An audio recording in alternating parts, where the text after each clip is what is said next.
Okay, we're just about, well, I am just about to turn these plates.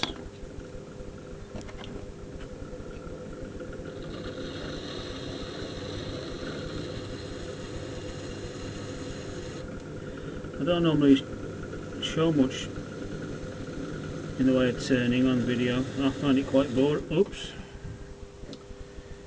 Thought I could get away with not sticking that down, but I don't think I can.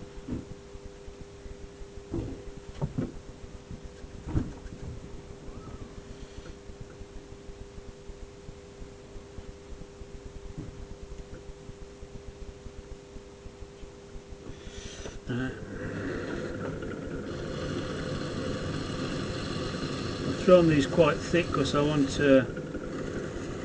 quite a substantial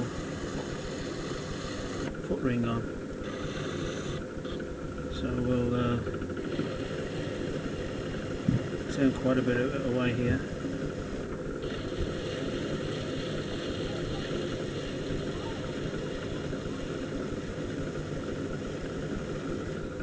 And just set where I want the foot ring to be. There's no hard and fast rules, just what looks right to you, you know.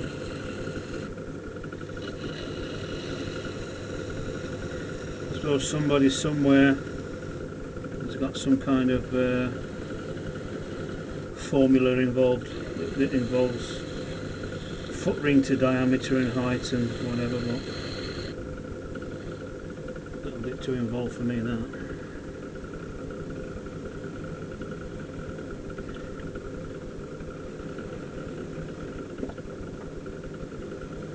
Still a bit soft in the centre here, but it's getting a bit dry here, so a bit of a compromise.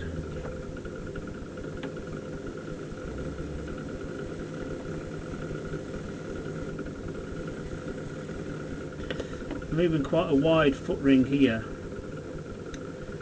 because I don't want it to warp. It's going in the gas kiln with the wood firing, and I'm trying not to allow any kind of warpage involved, because what I'm going to do is I'm going to fire these upside down, I think, and well, that's the theory anyway. I might change my mind.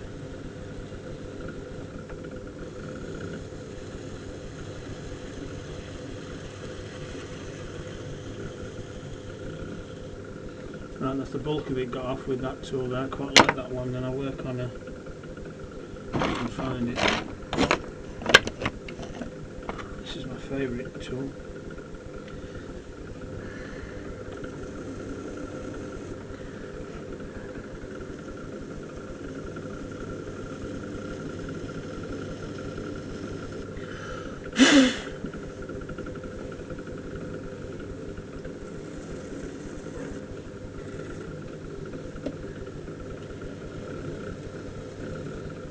Try and put a bit of an undercut on my foot rings, T-balls. Gives a nice shadow.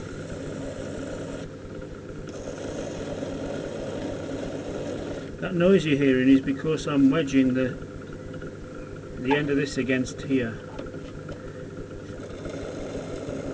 It gives me a little bit of more stability with the cutting edge.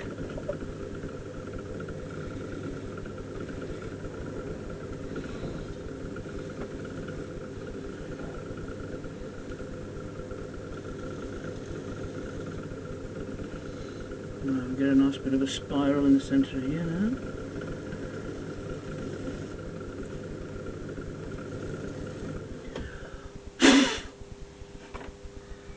I like doing that because this clay is very open, it's very groggy, and gives a nice texture to it.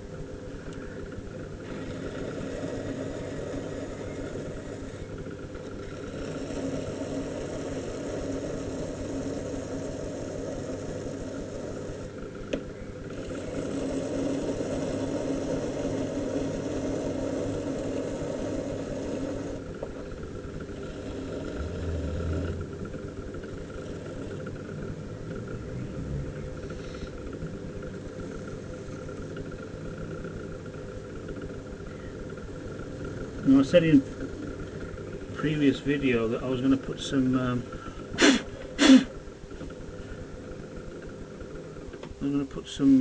iron oxide slip on the bottom of this, but I quite like this open texture that we're getting on it, so I'm not going to bother.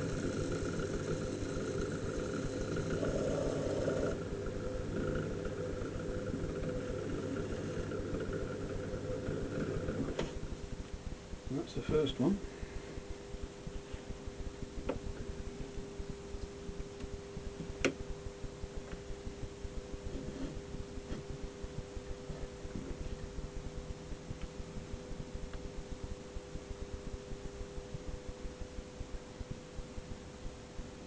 Could have gone a little bit thinner here, but like I say, I don't want it to warp in the firing. Right, number one done.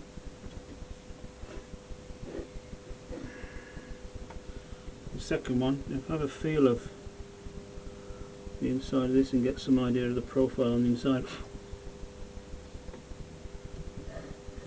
It helps you when you turn it.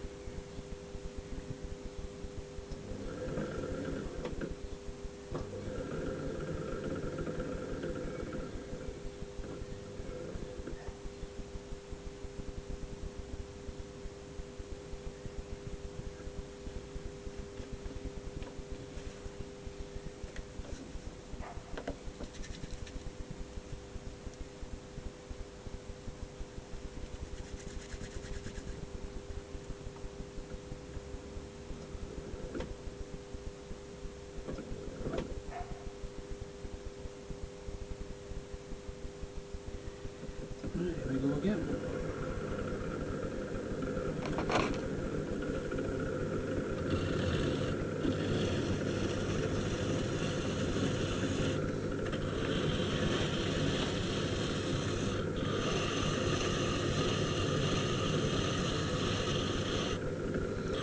This plate's a little bit harder.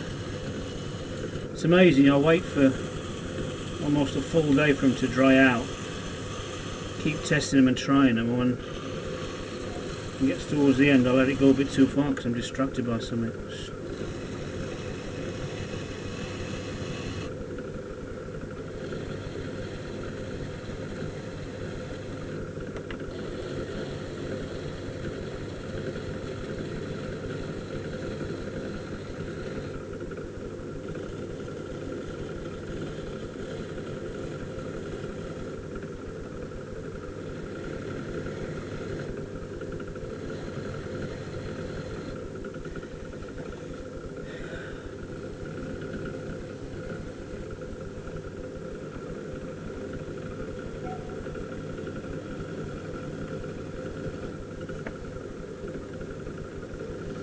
There's a tendency, I've had a terrible tendency at times to try and get everything as thin as possible and as light as possible.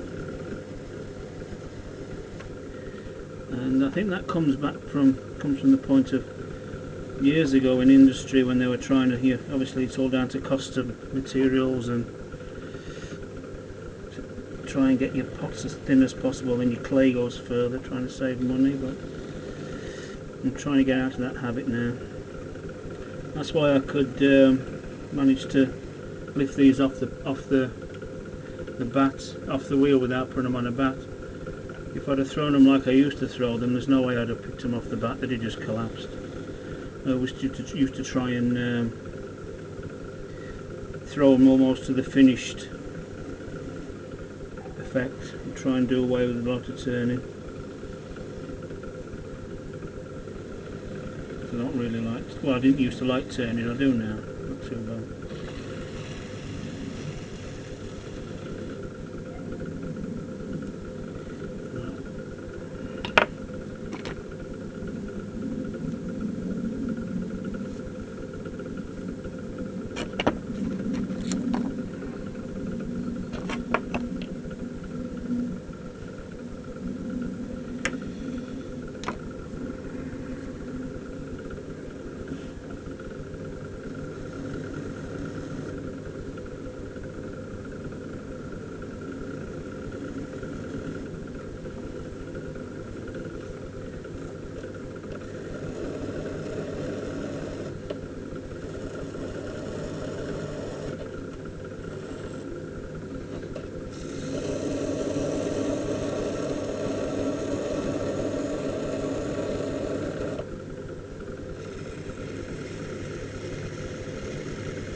really is quite dry on the edge of that plate.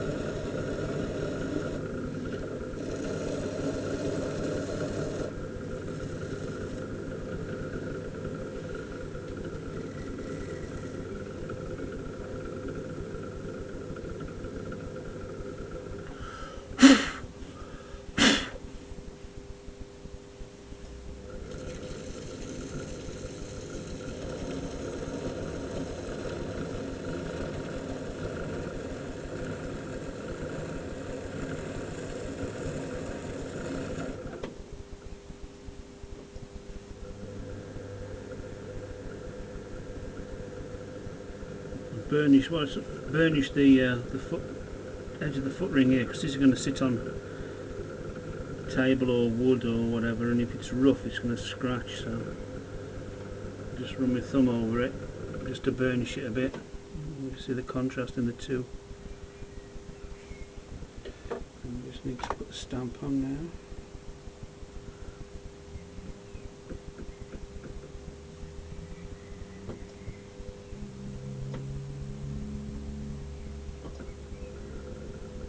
Okay.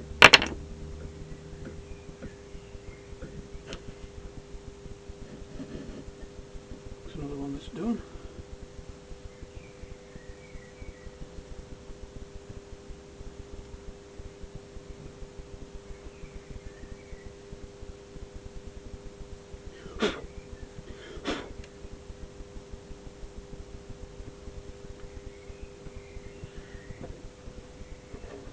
Okay, there we have it, plate's been turned.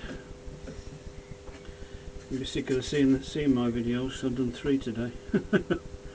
Oh well, you don't have to watch if you don't want.